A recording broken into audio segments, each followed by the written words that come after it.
이 시간을 하나님 예배자로 설 수 있도록 축복하여 주시옵소서. 함께 하실 것을 믿고 간구하며 예수 그리스도 이름으로 기도합니다. 아멘. 네, 하나님 말씀을 들어보겠습니다. 시편 131편 1절부터 3절까지 한 절씩 교독하고 마지막 절은 합독하도록 하겠습니다. 시편 131편 1절부터 3절까지의 말씀, 저와 여러분이 한 절씩 교독하고 마지막 절은 합독하도록 하겠습니다. 교독합니다. 여호와여, 내 마음이 교만하지 아니하고 내 눈이 오만하지 아니하오며 내가 큰 일과 감당하지 못할 놀라운 일을 하려고 힘쓰지 아니하나이다.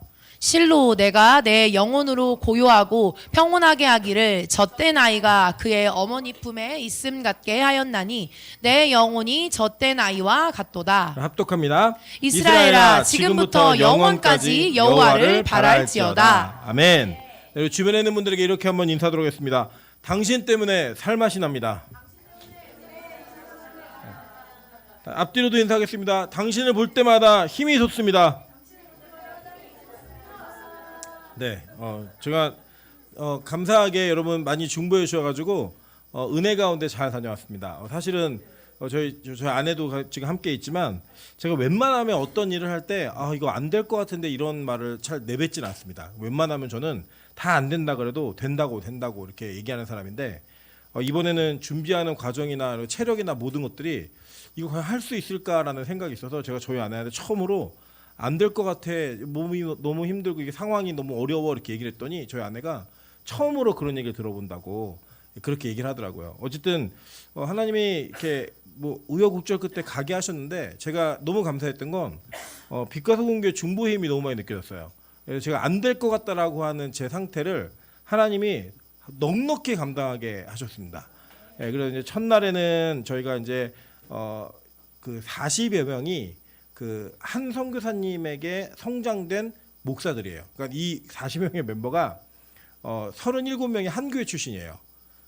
그 한 교회에서 고등학생 때부터 이제 양육을 받아가지고 목사가 된 거죠. 그리고 이 목사님들이 다 이제 그 필리핀의 전역에 교회들을 다 가지고 있어서 자그마한 교회는 한 70명 정도, 큰 교회는 200명 정도 되는 각자의 규모들을 가지고 있는 목사님들이 매주 월요일 날 한 번도 빠지지 않고 다 모입니다.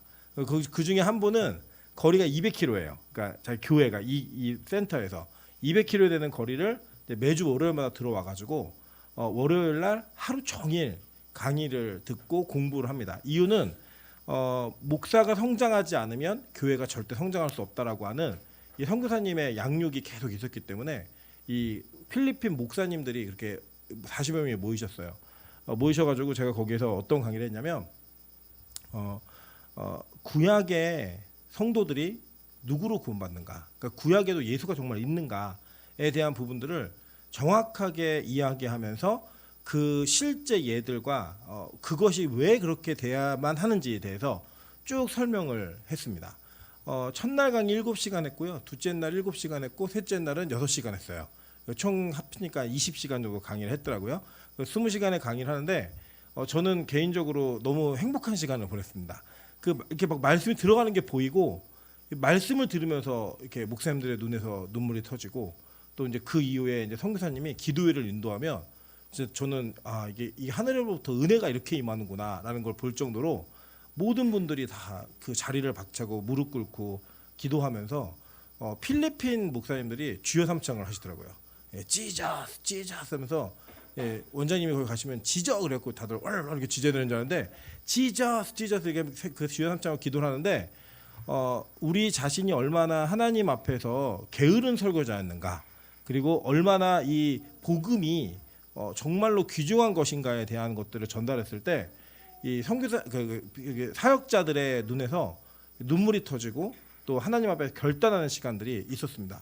제가 너무 감사했던 건 저희가 제가 이제 교환을 만들어 가는데 이 교환을 사실은 빛과 소금교에서 만든 거예요. 우리 개개인의 청년들의 헌신과 장기들을 다 이렇게 제공해 줘가지고 재능 기부를 해줘가지고 그걸 통해서 이제 교환을 만들어 간 게 큰 도움이 됐고 그 교환을 통해서 목사님들이 더 확실한 증거들을 잡아왔습니다. 제가 들었던 얘기 중에 참 감사했던 얘기가 뭐냐면 그 선교사님이 수없이 많은 세미나를 해봤는데 그 세미나를 할 때마다 갖고 오시는 목사님들이 성경 외에 많은 자료들을 가져가서 전달을 하는데 빛과 소금교회 사역자가 오면 항상 성경만 갖고 한다는 거예요.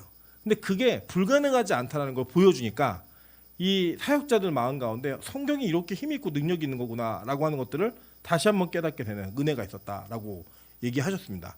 그런데 이제 이분들은 지금 우리의 수준을 따지면 한 달에 사례가 약 30에서 35만 원 정도예요. 지금 현재 한화로 그 정도 되는 금액이다 보니까 이제 삶을 이렇게 이어가는 것도 교육자들이 뭐 부자가 되려고 교육자 된 건 아니기 때문에 이어가시는데 이렇게 먹고 입고 하는 것들에 대한 것들이 그 정확히 표현하면 좀 부실해요. 네, 부실합니다. 그래서 제가 항상 갈 때마다 뭐를 이렇게 요청하냐면 꼭 이렇게 선교사님들 아니 사역자들이 본인 돈으로는 먹을 수 없는 음식을 좀 한 번은 저희 교회가 대접했으면 좋겠다 이렇게 얘기해가지고 그 40여 명의 인원이 이제 뷔페를 갔습니다. 네, 뷔페를 갔는데 우리나라 돈으로 한 18,000원 정도 되는 1인당 저는 뷔페인데 이분들은 저희 교회가 섬기지 않으면 절대로 갈 수 없는 곳이에요. 네, 예를 들어 월급을 30만 원 받아가지고 한 끼에 18,000원을 혼자도 가는 것도 힘들지만 가족을 데리고 간다라고 하는 것은 불가능한 일이고 또 필리핀은 한국과는 다르게 아이들을 많이 낳습니다. 그리고 제가 한 여자 목사님에게 형제가 어떻게 되냐 했더니 12남매래요. 12남매 중에 8째라고 이렇게 얘기해요. 여기 어떻게 되냐 10남매 중에 3번째라고 이런 얘기들을 이제 들으면서 그 인원이 다 못 가는 거죠. 그러니까 그런 데를. 그래서 저희가 섬기는데 진짜 너무 맛있게 드셨어요. 그래서 제가 이거 우리 빛과소금교가 섬기는 겁니다. 정확히 말씀 전달을 드렸고 그 너무 기뻐하시더라고요. 선교사님도 뭐라고 말씀하시냐면 우리가 이런 걸 할 수 있는 재정이 아예 없는 건 아니지만 이런 걸 하기에는 우리가 그 돈을 쓸 수는 없다. 근데 빛과소금교가 섬겨줬기 때문에 우리 사역자에게 굉장히 큰 위로가 되었다라는 말씀을 해주셨고 그 말씀 뒤에 이 사역자들이 이것에 대한 감사와 은혜의 표현들을 또 꼭 전달해달라고 엄청 많이 말씀해 주셨습니다. 그래서 제가 전달을 드리는 거고요. 그렇게 한 이후에 그 다음 날에는 이제 80여 명의 사역자들이 또 모이신 거예요. 이 40교회는 한 교단이에요. 한 교단이고 그 이외에 이제 다른 연결되어진 이제 지역별로 이렇게 분들이 오셨어요.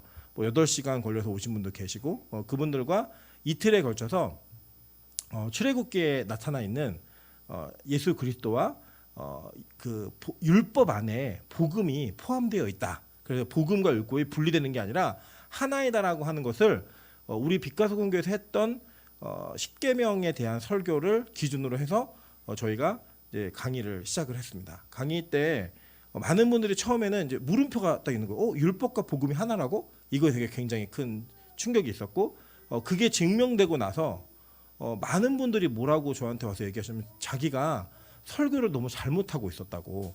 도덕적 윤리적 설교의 한계가 무엇이고 이걸 뛰어넘는 그리스도 중심의 설교가 얼마나 우리에게 필요한 설교이고 능력 있는 설교인지를 이렇게 전달을 드렸어요. 그리고 이제 우리 빛과소금교의 변화들 또 우리 빛과소금교에서 경험했던 일들 이런 것들을 쭉 전달을 드렸더니 너무너무 감격해하셨고 이제 거기 있는 몇몇 분들은 이게 참 어려운 길이다. 그런데 이 어려운 길을 함께 가겠다라고 하는 뜻들을 많이 이야기해 주셨습니다. 그래서 제가 숙지를 내드리고 왔어요. 우리 잘 아시겠지만 마태복음 4장에 예수님이 3가지의 시험을 당하시잖아요.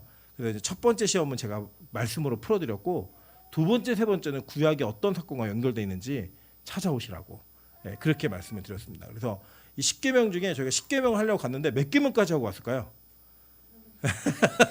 우리 빛과소금교회 교인들은 다 하지 못했다는 것은 이미 예측하실 거고 몇 계명까지 했을지 한번 맞춰보시죠. 5계명까지. 예. 제가 1계명 하고 왔습니다. 그래서 이제 1계명하고 왔더니 그쪽에서 이제 다음에 2부터 10계명까지 어떻게 되는 거냐. 그래서 하나님이 또 허락하셔서 다음 기회가 되면 제가 강의안을 다시 만들어 와서 이 나머지 계명들에 대한 부분들을 풀어가겠다라고 약속을 드렸고요. 이 이틀 동안에 매번의 강의 가운데 하나님 기름 부으심이 있었고 그 뒤에 연이어서 기도회가 터질 때마다 사역자들의 무릎과 눈물을 계속 경험했습니다. 계속 경험을 했고요. 너무 감사했어요, 진짜. 그 너무 감사한 게 선교사님도 감사해하시고 저도 감사해하고 모두가 누구 하나 자기가 했다라고 얘기할 수 없는 환경과 상황들을 만들어 주셔서 모두가 다 은혜임을 고백할 수밖에 없는 일들이 있었고요. 제가 여러분께 약속드린 것처럼 예수만 남기고 오겠다라고 하는 약속을 그래도 지킨 것 같아서 기쁜 마음이었습니다. 그래서 저는 이제 그 수요일 날 강의가 끝나고 이제 다 모든 것이 마무리가 되었구나라고 생각했는데 수요 예배하라고 그 이제 선교센터 안에 교회가 있는 거예요. 그래서 선교센터에 오신 분들은 다 목사님들이 오셔서 수업을 들으신 거고 이게 다 끝나고 난 다음에는 교인들이 이제 와가지고 같이 예배를 드리는데 제가 그 예배 전에 중학교 아이들, 중학생 아이들이 앞에 6명이 나와갖고 찬양율동을 정말 아름답고 예쁘게 하는 거예요. 그리고 그 찬양율동도 얘네가 막 억지로 막 밀려 나와서 하는 그런 게 아니고 너무 기쁘고 너무 신나고 발랄하게 하는 거예요. 근데 제가 그 전까지 이제 이런저런 것들 좀 사서 보내고 이러냐고 가져간 현금을 다 썼어요. 그래서 제가 다음번에 올 때 반드시 6명에게 선물을 주겠다라고 약속을 하고 돌아왔습니다. 그리고 그 아이들이 나중에 선교사님이 그 제가 한 약속을 들으시고 뭐라고 얘기하셨냐면 목사님 나중에 다시 오시면 이 아이들의 설교 노트를 한번 꼭 보래요. 설교 노트를 기가 막히게 아이들이 예쁘게 다 적어놓고 정말 아름다운 모습으로 이렇게 신앙생활하는 모습들을 쭉 얘기해줘서 이게 틀리지 않았구나 이 감동이 그런 은혜를 또 경험을 했습니다. 그리고 그 성도들에게도 이제 사실은 눈물이 터지는 은혜가 있었어요. 근데 그 설교가 오늘 바로 이 본문이었습니다. 이 본문으로 설교를 했고 그 설교 속에서 이 필리핀 상황 속에 꼭 필요한 말씀과 사역자들에게 필요한 말씀들이 전해졌어요. 그리고 이제 그렇게 수요 예배를 마치고 나서 목요일 날에는 이렇게 나머지 사역자들이 조금 이렇게 모여 계신 분 한 8분, 9분 정도가 같이 함께 모여가지고 질문하고 답하고 하는 시간을 통해서 이제 그분들이 가지고 있는 성경 속에서의 궁금함들, 신학적인 궁금함들, 또 이 땅에 적용해야 될 문제에 대한 궁금함들. 근데 그 뭐가 있었냐면 진짜 여러분 기도를 많이 하셔야 되는 게 제가 필리핀에 지난번에 갔을 때 느꼈던 건데 필리핀에 가면요 남자 화장실과 여자 화장실이 있고요 가운데에 남자 여자를 반쪽으로 그리는 화장실이 또 있습니다. 그리고 이제 제가 그 선교사님들과 함께 이렇게 다니면서 커피 전문점 한 군데 들어갔는데 거기에 이제 캐셔 하시는 분이 거기는 이제 필리핀어로 톰보이라고 얘기하는데 이제 트랜스젠더 이분이 그냥 거기서 이제 일을 하고 계세요. 그러니까 우리나라보다 훨씬 자유롭고 이런 일들이 많이 있고 신학적으로 이 문제가 필리핀 교회 안에서도 굉장히 큰 문제가 되고 있다라고 하는 얘기들을 이렇게 들어서 이제 이 동성애의 문제, 이 성에 대한 어떤 혼잡함의 문제 이런 것들이 단지 그냥 다른 나라의 이야기일 뿐 아니라 점점점 우리나라도 가까이 오고 있구나라고 하는 것에 대한 경계심을 다시 한번 또 가지면서 또 기도하며 교회가 어떤 길을 가야 될지를 또 다시 한번 결단해야겠다라는 생각도 좀 했습니다. 그래서 그런 시간을 갖고 그 이후에 이제 교제를 나누면서 선교사님의 고백들이 저는 참 너무 감사했습니다. 그러니까 이 선교사님이 그 선교지에서 한번 병원에서 심정지가 있었던 분이에요. 선교하다가 돌아가셔가지고 심정지가 있어서 하얀 걸로 덮어놨는데 살아나셨어요. 그리고 그 바기오에 굉장히 큰 지진이 있었거든요. 그때에도 이분이 산길을 걸어가고 있는데 하나님이 이분 선교사님 성함이 이경수 선교사님인데 경수야 뛰어 이렇게 하나님이 하늘로부터 음성을 주시더래요. 막 뛰었는데 자기가 뛰어온 그 이후에 갑자기 지진이 나면서 뛰어온 골짜기가 다 함몰되는 그 사람이 죽을 수밖에 없는 그런 일도 경험을 하셨고 원장님 가끔 그 설교 중에 얘기하실 때 필리핀 산족에게 복음을 전하는데 무당이 오는데 한국말로 그때 영어를 못하셔가지고 나사렛 예수 그리스도 먹으니 사탄아 물러갔죠. 한국말로 했더니 필리핀 마귀가 한국말을 알아듣고 거품 물고 쓰러지는 바람에 그 부족 전체가 다 변화되는 일들도 있었고 그러면서 많은 비전들을 좀 공유하고 싶은 얘기들을 하시면서 빛가서공교회 그 권산인 장로님 청년들이 꼭 방문을 하셨으면 좋겠다라는 이야기를 하셨어요. 오시면 숙박은 책임진다. 그러니까 오셔서 은혜만 같이 나누시고 가셨으면 좋겠다라는 이야기 하셔서 다음번 기회가 닿을 때 저희가 또 힘을 모아서 한번 함께 움직였으면 하는 마음들이 있습니다. 현장을 보시면 더 이 감동과 뜨거움이 있고요. 제가 이렇게 말로 다 전달하지 못하는 은혜가 있었어요. 은혜가 있었고 이분들이 가지고 있는 그 뜨거운 열정, 근데 그 열정만큼 받쳐주지 않는 이 어떤 성경적인 배경들 이런 것들에 대한 한계들을 좀 많이 훈련받고 성장하고 싶은 마음들을 많이 표현해 주셔서 제가 많은 또 숙제와 함께 부담감을 안고 돌아왔습니다.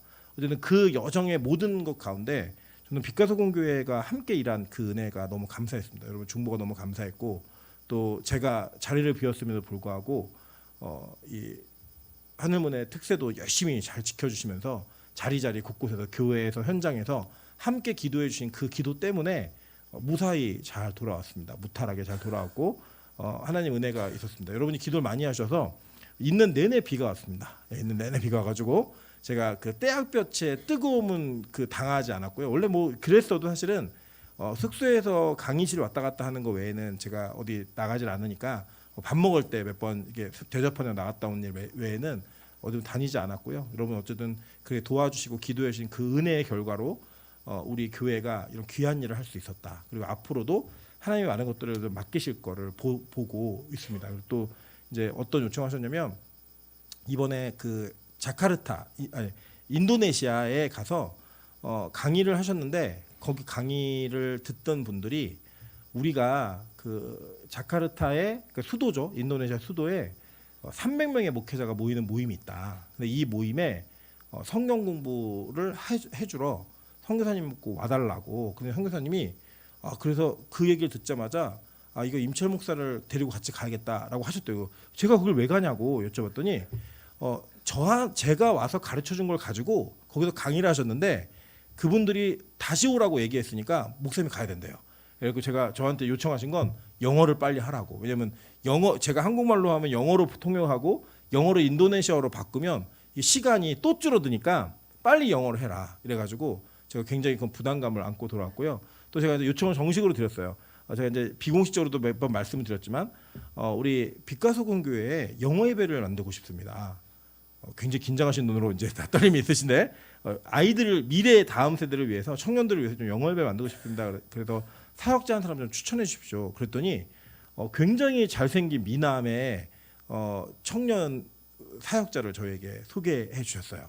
그래서 이제 앞으로 어떻게 될지 모르지만 그 관계가 잘 이어졌으면 좋겠다. 그럼 이제 우리 교회 오게 되면 주일학교 아이들에게 영어 예배를 드리고 그리고 청년부는 3부 예배는 격주로 영어 예배를 드릴 거예요. 물론 자막을 깔아 드릴 거예요.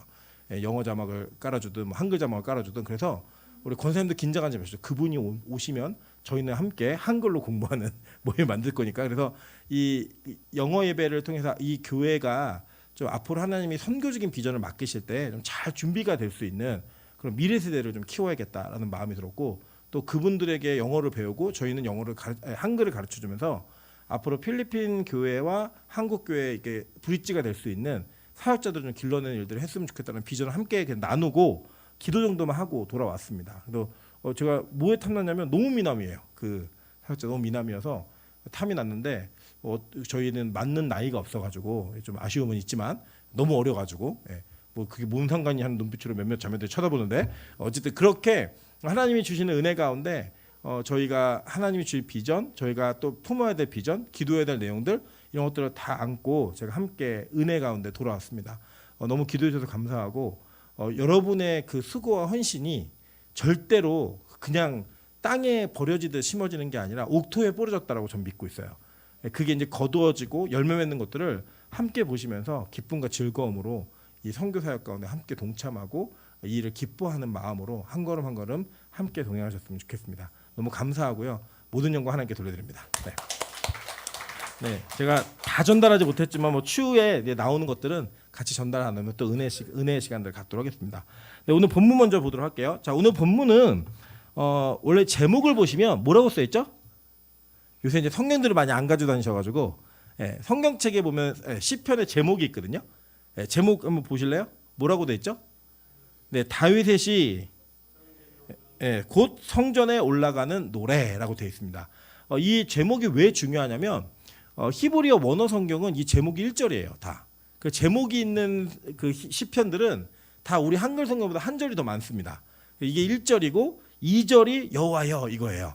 그래서 이 시가 어떤 배경에서 어떻게 쓰여졌는지를 너무나 중요하게 성경을 우리에게 전달하고 있는데 이걸 제목으로 만들다 보니까 그냥 이제 마태복음에 있는 제목은 사실은 사람들이 그냥 이제 내용을 요약해서 이렇게 만들어 놓은 거거든요. 그거 동일한 것 같이 느껴질 수 있지만 이것 자체가 성경 본문임을 잊지 않으셔야 됩니다. 자, 다윗은 총 5편의 하나, 둘, 셋, 네 편이죠. 죄송해요. 4편의 성전에 올라가는 시를 지었어요. 그 성전에 올라가는 시를 지었고 이 다윗이 지은 것과 같이 솔로몬도 한 편의 성전에 올라가는 시를 지었습니다. 근데 이 솔로몬과 다윗은 무슨 관계죠? 네, 부자, 아들과 아버지의 관계인데 솔로몬의 성전과 다윗의 성전은 좀 차이가 있어요. 어떤 차이가 있냐면 솔로몬의 성전은 완성되어진 성전이에요. 그러니까 막 화려하고 막 굉장히 뭐 힘있고 웅장하고 그 당시에 막 금으로 도배를 해놓은 이런 성전의 모습이 솔로몬의 성전입니다. 그래서 솔로몬이 그 성전에 올라갈 때 노래를 지은 시가 물론 많은 것들을 지었겠지만 하나님은 성경으로 단 한 편을 선택을 하셨고 다윗의 성전의 시 사실 다윗은 성전을 봤습니까 못 봤습니까? 못 봤죠. 다윗 평생에 성전을 보지 못했어요. 왜냐 하나님께서 다윗이 성전을 짓도록 허락하지 않으셨기 때문이에요. 그런데 그럼에도 불구하고 다윗이 성전에 올라가는 노래라고 해서 지은 것은 상상으로 지은 게 아니에요. 여러분 기억하시겠지만 원래 이스라엘 백성들이 이 성막을 광야 생활할 때 가지고 다녔잖아요. 그래서 성막은 조립식 건물입니다. 조립을 탁 할 수 있는 건물이었고 분해도 금방 되는 건물이었어요. 근데 이 조립식 건물을 가지고 다니다가 이스라엘 전체가 다 가나안 땅에 입성하게 되죠. 입성해 가지고 이 성막을 어디다 두죠? 처음에 실로에다가 갖다 뒀죠. 실로에다가 갖다 두고 이 성막을 그 실로에 위치하게 한 채로 이스라엘 백성들이 살아왔어요. 이게 어느 때까지냐면 여러분 이제 잘 아시는 것처럼 사무엘이 성전을 지켰다. 이게 그 성전이 다른 게 아니고 성막이에요. 성막. 이 실로에서 그 함께 그 제사장들과 함께 이렇게 지냈던 그 시간들이 있는 겁니다. 물론 이 사무엘 자체도 제사장 족속이에요. 그가 다른 족속이 아니라 지파가 아니라 그랬던데 이 법궤를 뺏기게 되죠. 여러분 기억나세요? 법궤를 어떻게 뺏기죠? 전쟁하는데 한번 지니까 이 부적처럼 이것만 있으면 이긴다. 그래갖고 이 법궤를 이 끌어다가 그 계산한 그 엘리도 그걸 허락을 해주죠. 그리고 그걸 누가 갖고 오냐면 홈리아 비니아스가 맨날 범죄하던 놈들이 이 법궤를 들고 전쟁터로 와버렸어요. 여러분 이 전쟁터로 왔을 때 느낌이 어땠냐면 이스라엘 백성들이 전쟁터에 다 법궤가 입성하자마자 막 함성을 지르고 난리났습니다. 상대방이 두려워할 정도로. 이유가 뭐냐? 법궤만 있으면 이긴다라고 하는 마음이었어요. 그러니까 하나님이 그러면 좀 그렇게 소원을 들어줬으면 좋았을 텐데 된다 안 된다? 안 됐어요. 여러분 그래서요 앞으로 여러분이 뭐 예를 들어 사업을 할 수도 있는데 뭐 일회상사 이렇게 지었다고 다 잘 되는 거 아니에요? 가나안 떡볶이 이랬다고 막 거기 부흥되는 거 아니라고요. 거기 앞에다가 예수라는 성경에 관련된 뭘 지었다 그래서 그게 다 되는 거 아니에요. 그 부적처럼 쓰는 거 아닙니다. 그래서 어쨌든 그들이 이 법궤를 부적처럼 가지고 왔을 때 하나님 그 법궤를 뺏기게 하셨죠. 이 뺏기게 하셨는데 이 법궤는 구약 시대의 뭐의 상징이었죠? 여호와의 임재의 상징이었다고요. 그렇기 때문에 그 하나님께서는 그 영광을 스스로 되찾아오시는데 그 블레셋 땅에 다곤 신이 그 법궤 앞에 무릎을 꿇는 걸 경험하게 하셨고 엎드리는 걸 경험하게 하셨고 가는 곳곳마다 이 법궤가 감당할 수 없는 재앙을 불러일으켜 오니까 블레셋 사람들이 어떻게 합의를 보냐면 야 이 법궤를 다시 이스라엘 땅으로 돌려보내자라는 결정을 내립니다. 그래서 이 법궤를 돌려보냈단 말이에요. 이 돌려보낸 법궤가 돌아올 때 처음부터 다윗에게 간 게 아니라 이 법궤 자체는 기랏 여아림이라고 하는 곳에 머물러 있었어요. 근데 이 머물러 있었던 법궤를 다윗이 가져오고 싶어가지고 가져오는데 그 목적지가 어디였냐면 이게 중요해요. 목적지가 어디였어요? 다윗성 예루살렘이었다는 거예요. 원래는 어디다 갖다 놔야 돼요? 에? 원래 법궤는 어디 있어야 돼요? 성막에 지성소 안에 있어야 되잖아요. 근데 그 지성소에 들어가야 될 법궤를 이 다윗은 목적지를 어디로 했냐면 다윗성으로 한 거예요. 근데 첫 번째 실패했죠. 실패하고 난 다음에 이 법궤가 오베데돔의 집으로 갑니다. 근데 이 오베데돔의 집에서 하나님이 석 달 동안 그 집에 어마어마한 복을 내려주신 거예요. 그래서 여러분 복은 어떻게 받아야 돼요? 복이란 복은 다 받아야죠. 뭐 어떻게 복이란 복은 다 받아야죠. 그 복이란 복을 다 받는 일이 그 집안 안에 벌어진 거예요. 그 벌어지고 나니까 이제 다윗이 다시 한번 이 법궤를 들고 오는 걸 시도를 해요. 그 이 법궤를 가서 그가 에봇을 입고 이 법궤를 가지고 올라오는데 성공을 합니다. 그래서 이 성공을 하면서 이 법궤를 어디다 두냐면 다윗 성에다 둔 거예요. 근데 어떻게 두었냐? 바로 다윗의 장막에다 둔 겁니다. 이 다윗의 장막은 여러분 뭐냐면 그냥 기록은 정확히 남아있진 않지만 성전처럼 화려한 건물을 진 게 아니에요. 그냥 다윗성 안에 이 법궤를 모실 자리에 천막을 친 거예요. 그 천막을 쳤던 그곳 자체가 이 다윗에게는 성전이었던 거예요. 그래서 다윗은 그 성전에 올라가는 노래를 지으면서 오늘 여러분이 읽으신 이 본문의 노래. 그가 지었던 노래 중에 한 편인 이 전체 시편에서는 15편의 성전에 올라가는 노래가 있는데 12번째 이 노래예요. 이 노래가. 이 노래를 부르면서 올라갔다라는 거예요.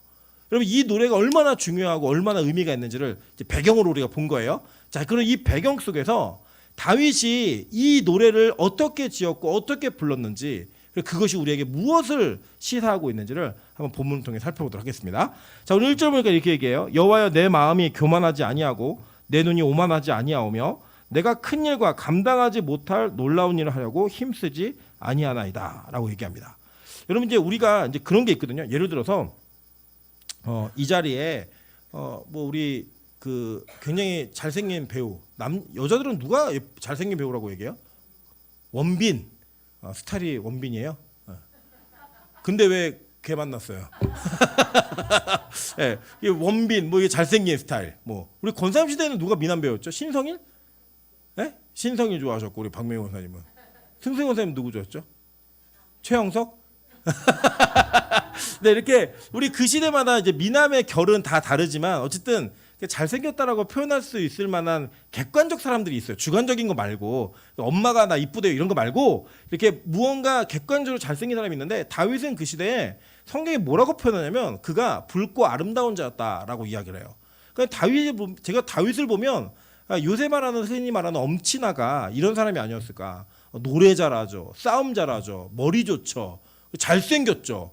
그리고 뭐 키도 작지 않아요. 왜냐면 청소년기에 사울의 옷을 입을 만큼 사울의 갑옷을 입어볼 만큼 그거는 건장했던 사람이에요. 그런데다가 뭐 싸움도 뭐 골리앗 이기고 이 정도고 그냥 뭐 잡았다면 노래예요. 이번에도 우리 명수 집사 그 나온 걸 보니까 명수 집사는 이게 아시잖아요. 소리가 들리면 다 이게 음으로 들려요. 뭐 띵띵띵띵 다 음으로 들린대요.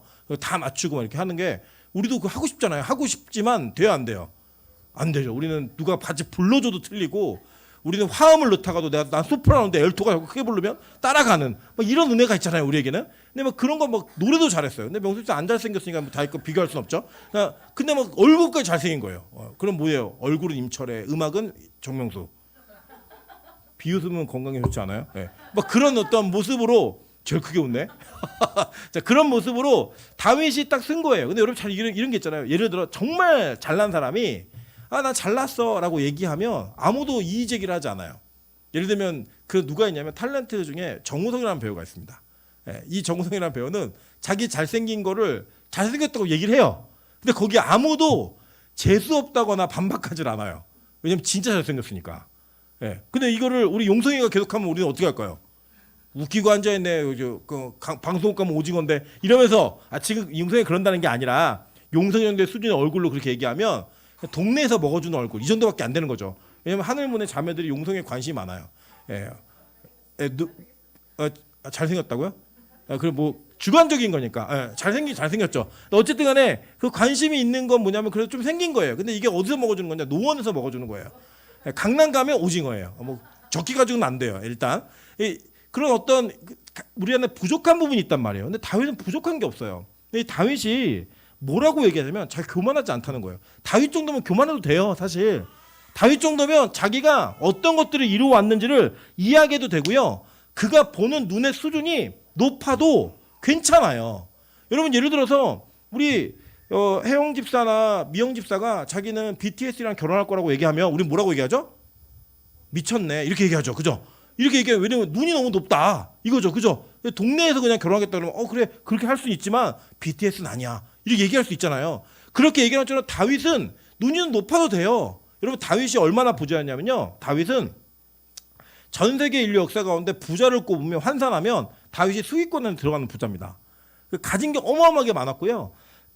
여러분 저기 아수르라는 나라가 사네립이라는 왕이 전 세계를 정복할 때 몇 명으로 정복했는 줄 아세요? 군대? 16만 5천을 가지고 전 세계를 정복을 했어요. 다윗이 가장 강성할 때 자기의 군대를 했는데 몇 명인지 아세요? 군대가 80만이에요. 그러니까 다윗은 하나님이 넘지 말라는 선을 넘지 않았기 때문에 더 정복을 못한 것이지 그가 최선을 다했는데 거기까지만 정복한 게 아니에요. 하나님이 너는 여기까지야 라고 한 경계선을 넘지 않았던 거지. 다윗의 군대는 제국을 이룰 수 있을 만큼의 어마어마한 군대를 가지고 있었던 사람이에요. 근데 그가 뭐라고 얘기냐면 자기의 눈이 오만하지 않다라는 거예요. 그리고 그걸 그렇게 고백할 수 있다는 것 자체가 어마어마한 겸손의 능력이고요. 자기 자신의 부인이 있지 않고서는요 할 수 없는 일입니다. 여러분 눈이 높아가지고 범죄한 첫 번째 사람이 누구예요? 하와잖아요. 하와.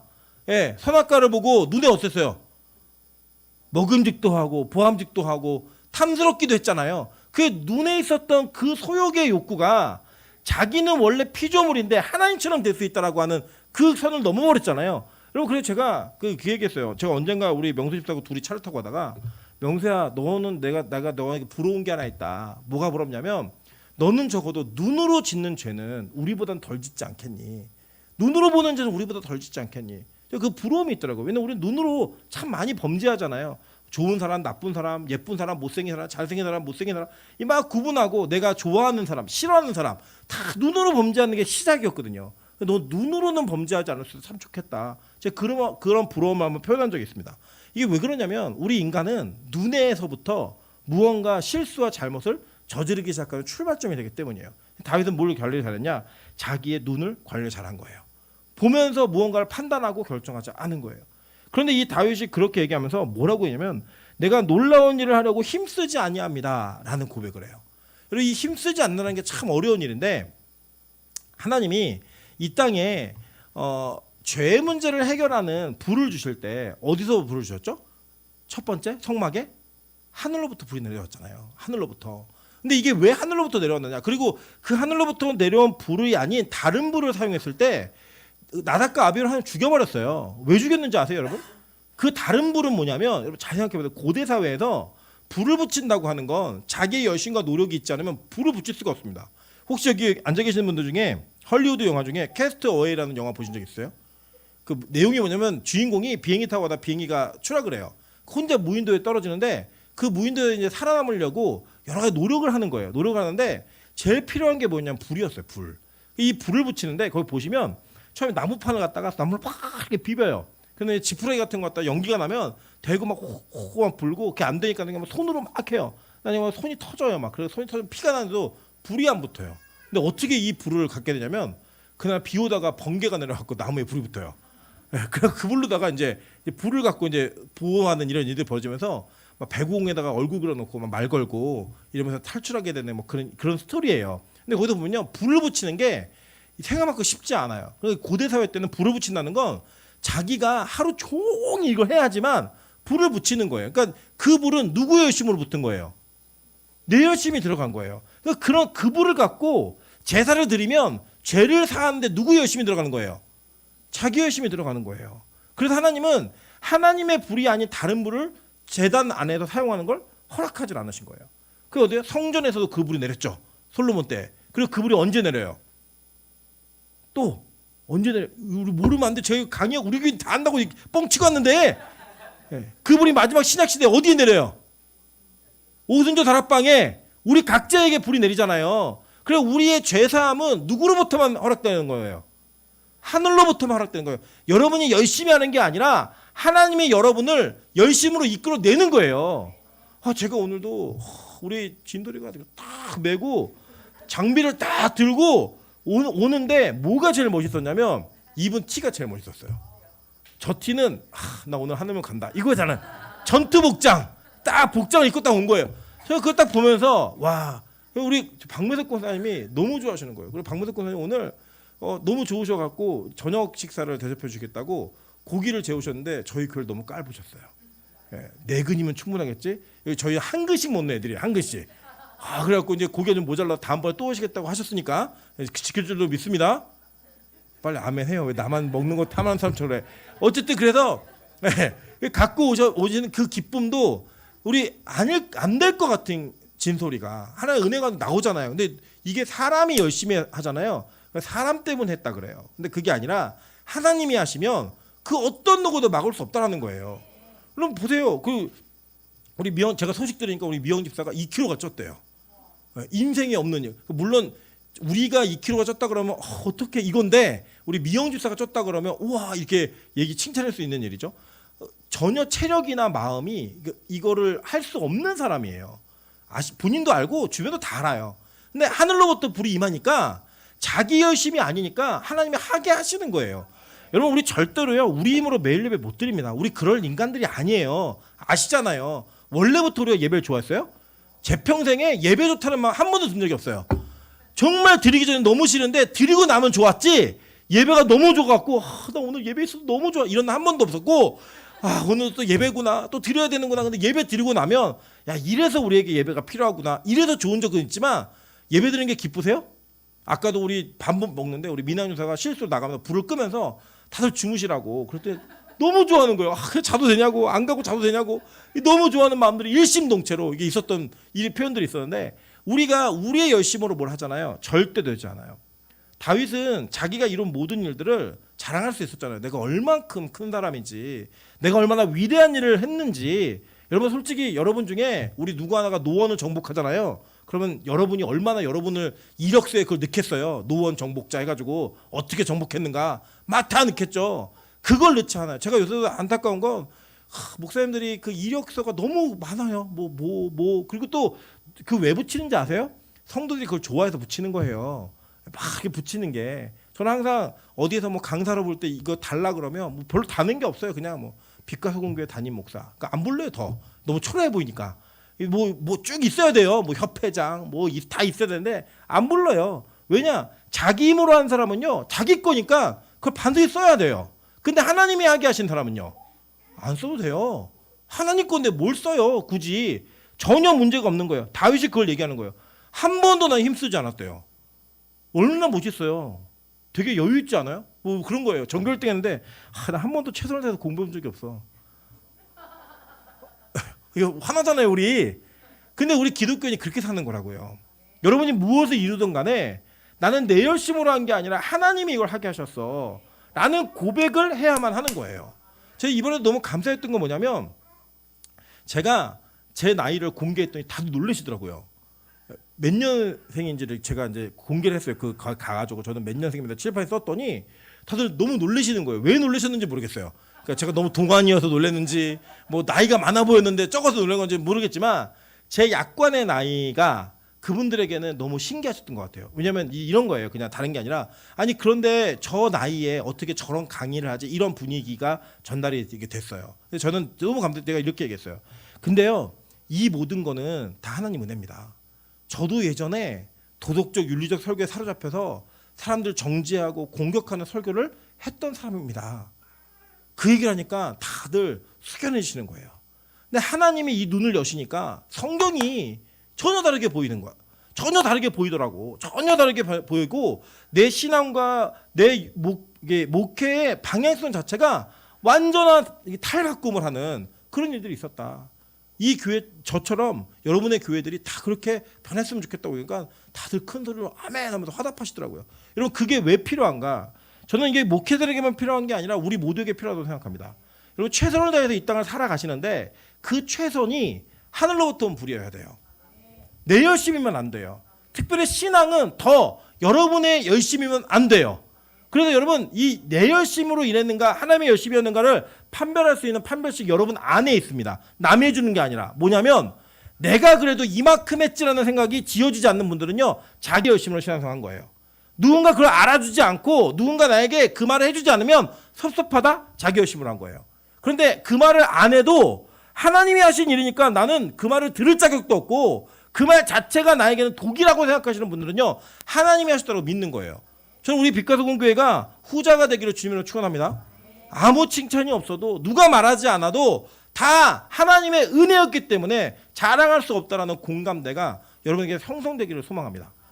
제가 그 명수님한테 그랬거든요. 연반 하나 내라 그랬더니 뭐라고 했냐면 자기가 더 은혜의 반주자가 되었을 때 하겠대요.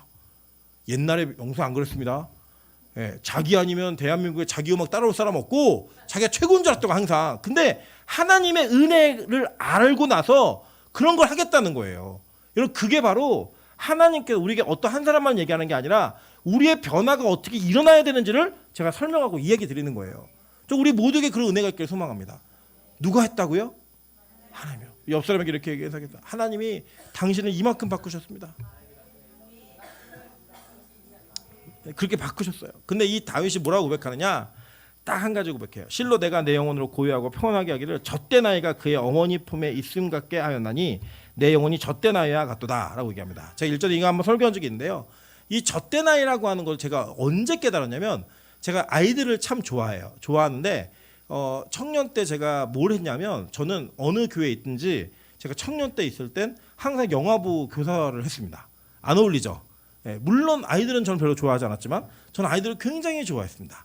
근데 이 젖된 아이와 같은 이 마음이 무엇인지를 저는 그 영화부 아이들을 케어하면서 제가 배웠어요. 이제 예를 들면 그 하민이 정도 되는 아이는요, 막 이렇게 배고파서 울잖아요. 그러면 옆집 아저씨가 젖을 주든 뭐 옆집 아줌마가 젖을 물리든 뭐 상관없어요. 그냥 자기 입에 무언가 들어와서 배만 채울 수 있으면 조용해져요. 그래서 여러분 이 6개월 이하의 아이들은 그 엄마를 식별을 못해요. 그래서 그냥 그 아이는 자기 필요한 것만 채워지면 예를 들어 지금 희연 집사와 비슷한 몸매의 아줌마가 저를 안고 있잖아요. 엄마인 줄 알고 그냥 자요 그냥. 근데 이 아이가 엄마가 누구인지를 인식하기 시작하잖아요. 그때부터 문제가 달라집니다. 어떻게 달라지느냐? 뭘 해줘도 안 돼요. 엄마 오라는 거예요. 엄마 오라는 거예요. 엄마. 그러니까 진짜 저는 찬이가 엄마를 원하는지 안 하는지 알 수가 있을 때가 있어요. 언제냐면 찬이한테 내가 엄마를 찾을 때가 있어요. 그때 핸드폰 줄까 그러면 바로 엄마 이럴 때는요 진짜 엄마 원하는 거 아니에요. 근데 진짜 엄마를 원할 때는요 핸드폰 소용없어요. 엄마 데리고 오라는 거예요. 엄마. 특히 자다 일어났을 때 엄마 데리고 오라는 거 무조건 엄마가 있어야지만 나는 이 울음을 그치겠다는 거예요. 다윗이요 그 초라해 보이는 다윗의 장막, 이 장막의 성전에 올라갈 때 어떤 마음으로 올라갔냐면 하나님 내가 기도할 테니까 이 나라를 굳건히 지켜주세요. 하나님 내가 열심히 찬양할 테니까 나에게 온갖 금은보와 지혜와 이 왕위가 유지될 수 있게 도와주세요. 하나님 내 기도 제목이 있는데 내가 이렇게 부르짖으면 나에게 좀 기도 응답 해주세요. 이렇게 올라간 게 아니에요. 다윗은 딱 하나예요. 하나님 나는요 그냥 하나님만 있으면 돼요.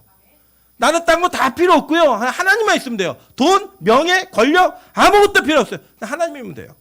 그래서 다윗은요 그 법궤를 그 하나님의 마음을 가지고 갖다 놓고 천막 쳐놓고 거기에 밤낮 올라간 거예요. 매일매일 올라간 거예요.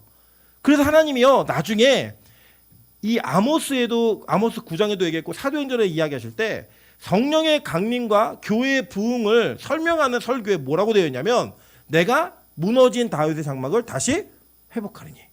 이게 뭐냐면 하나님이 한번 생각해 보세요. 우리 같으면 하나님이 너를 어떤 시절로 돌려줄까라고 물어보신다면 여러분 무슨 얘기 하시겠어요? 하나님 제 리즈 시절 있잖아요. 제일 이뻤을 때, 제일 돈 잘 벌었을 때, 제일 날씬했을 때 뭐 이런 거 얘기할 거 아니에요. 그죠? 왜요? 그때 그 추억에 묻어있는 이 땅에 내 자랑할 만한 요소들이 있으니까 그거 자랑할 거 아니에요. 그죠? 근데 이 하나님이 다윗의 장막이라는 것을 하나님의 관계와 인간의 관계 속에 가장 아름다운 축으로 보신 거예요. 성전이 그렇게 화려했고 그렇게 많은 재물이 들어있던 그 성전보다도 매일매일 다윗이 올라오면서 하나님 난 다 필요 없고요. 하나님만 있으면 돼요. 정말 하나님만 있으면 돼요. 이렇게 올라오는 그 예배자의 모습을 하나님 기뻐하셨다는 거예요. 여러분 특세 중에 진짜 복이 뭔지 아십니까? 하나님을 아는 거예요. 하나님을 잡는 거예요. 제가 성교사님하고 아침마다 식사를 했어요. 저는 아침을 먹지 않는데 꼭 필리핀에 가면 이렇게 아침을 잘 해주세요. 아침을 먹는데 성교사님이 한 번은 둘째 날 저에게 식사 기도를 부탁하시더라고요. 그래서 제가 식사 기도를 하는데 첫 마디가 있어요. 하나님 예수를 전할 수 없는 죄인에게 예수를 전할 수 있게 도와주셔서 감사합니다. 그래서 성교사님 저거 펑펑 울었어요. 그냥 밥을 먹지 못하고 거기 펑펑 울었습니다. 진짜 저는 너무 감사했던 거 뭐 필리핀까지 이런 게 아니고 제가 거기서 예수 그리스도를 첫날부터 마지막 날까지 전할 수 있다라는 그 특권이 저에게 너무 큰 기쁨이었고요. 무엇도 그것과 바꿀 수 없는 감격이었어요. 여러분 뭐 빛가서 공교다 거기에서 이런 얘기 아니에요. 그냥 저는 여기에 있어도 마찬가지고 거기 있어도 마찬가지고 제가 예수를 전할 수 있는 순간이 제일 감격적이에요. 와, 나 같은 쓰레기가, 나 같은 죄인이, 나 같은 인간이 이 예수를 전할 수 있다니. 저는 이 감격이 너무나 소중하고 이 감격으로 끝까지 목회하고 싶어요. 여러분 저는 우리 빛가서공교회에게 이런 은혜가 전달되기를 소망합니다. 제가 이렇게 얘기했어요. 그 목사님들에게 목사님들 자꾸 성도가 우리 성도는 이러니 저러니 이런 얘기 하지 마시라고. 내 수준만큼 성도의 수준이 결정되는 거라고. 내가 예수를 전하고 예수를 따르면 성도도 예수를 전하고 예수를 따르는 사람이 될 거고, 내가 죽도록 충성하면 죽도록 충성하는 성도를 만난다. 그러니까 제발 예수 그리스도만 전해보시라고. 된다고. 반드시 된다고. 여러분, 저는 지금도 그 감격을 잊지 않고 살고 싶고요. 지금도 잊지 않고 있고 앞으로도 잊지 않고 살고 싶습니다. 그리고 우리 그걸 추구하고 싶은 거예요. 여러분, 특세라는 건 정말 자기 자신을 부인해야 돼요. 제가 오늘도 이제 기호 형제하고 통화했어요. 잠 못 자서 힘들지? 너무 힘들대요. 아침마다 출근하는 그 길에 허벅지를 막 때리면서 출근한대요. 그런데요, 지금 너무 좋대요. 그래도 안 하면 안 되잖아. 맞아요. 무조건 해야 돼요. 무조건 해야 돼요. 그 차에서 쪽잠을 자가면서, 또 그 커다래갖고 또 차가 좁대요. 뭐 얼굴 때 닫고 막 이러는데 쪽잠을 자가면서 하루에 3시간 4시간씩 자면서 예배를 지금 드리고 있어요. 제가 그랬어요. 야, 딴 거 아무것도 생각하지 말고 그냥 우리의 꿈이 예수가 되면 된다. 그것만 붙들고 가자. 저는 우리 청년들 동일하게 얘기하고 싶어요. 뭐 특세가 끝나고 나면 뭐 시집가고 장가고 이런 거 생각하지 마세요. 그냥 하나님, 나 이번 특세를 통해서 나한테 예수님만 있으면 됩니다. 그 예수만 있으면 됩니다. 다윗이 다 필요 없고 예수님만 있으면 돼요. 하나님만 있으면 돼요. 라고 얘기했던 것처럼, 여러분, 그렇게 우리가 그 하나님의 전을 밟고 하나님의 예배 자리로 올라가면 하나님 반드시 여러분과의 관계를 다윗처럼 특별한 관계로 세우실 거예요. 이 교회와 하나님과의 관계를 정말 특별한 관계로 세우실 거예요. 특세의 목적을 다른 걸로 정하지 마세요. 그냥 하나님, 딱 그분 한 분, 예수 그리스도 그분 자체가 여러분의 목적이 되면 됩니다. 이 땅에 사는 동안에 우리가 이렇게 TV나 이런 거 보다 보면은 우리 그렇게 얘기하잖아요. 연애하거나 사랑하는 사람들의 이게 사이 속에서 어떤 조건이 기준이 되면, 그 조건 때문에 사랑하게 되면 되게 불행한 인생이에요. 그 조건이 유지가 돼야지만 그 관계는 유지가 되는 거예요. 만약에 여러분께서, 하나님께서 여러분에게 무언가를 주셨기 때문에 관계가 유지가 되고, 하나님이 여러분을 사랑하시는 증거를 확실히 보여주셨기 때문에만 그게 관계가 유지가 된다면, 여러분, 그게 그 조건이 절대 변하면 안 돼요. 변하면 여러분은 넘어져요. 무너져요. 그런데 성경은 뭐라고 얘기하냐면, 다윗은 그가 아둘람굴에 쫓길 때에도 하나님을 찾았고요. 그가 왕이 됐을 때도 하나님을 찾았어요. 그가 심지어 압살롬에게, 자기 아들에게 반역을 당해서 쫓겨가지고 진짜로 그 인생에 자기 아들에게 쿠데타를 당해서 그 숨어 있을 때 그 얼마나 비참했겠어요. 그때도 그는 하나님 의지하는 걸 잃어버리지 않았어요. 미친 척하면서 침을 질질 흘리고 문지방에 머리를 이기적거리면서 자기 목숨을 부지해야 됐을 때에도 그는 나와서 하나님께 찬양을 했어요. 그의 인생의 목적은 딱 하나였어요. 하나님 한 분. 그의 복화 딱 하나. 야곱이 되게 비열했잖아요. 그 비열한 야곱이 왜 하나님께 선택받은 그 증거를 자기 삶을 통해 보이는지를 아십니까? 뭐로? 여러분, 야곱은요, 하나님의 그 철저한 계획과 간섭 속에 그 고통을 당해도 하나님에 대한 관계를 포기하잖아요. 하나님, 나 장자라는 거예요. 내가 뺏었지만 나 장자라는 거예요. 형한테 딱 한마디 하면 돼요. 형, 장자권 내가 산 거 그거 취소합시다. 이거 딱 한마디면 그의 인생은 더 이상 괴로움 당하지 않아요. 근데 다 필요 없는 거예요. 그는 그 놓치면 안 된다는 확실한 자기의 각오가 있었던 거예요. 이번 특세를 통해서 복이란 복은 다 받으십시오. 그 복이 하나님이에요. 그 복이 예수님이에요. 그분만 잡으면 여러분 진짜 복받은 인생 되실 겁니다. 저는 그렇게 예배하고 그렇게 찬양하고 그렇게 기도하는 빛과 소금 교회 되시기를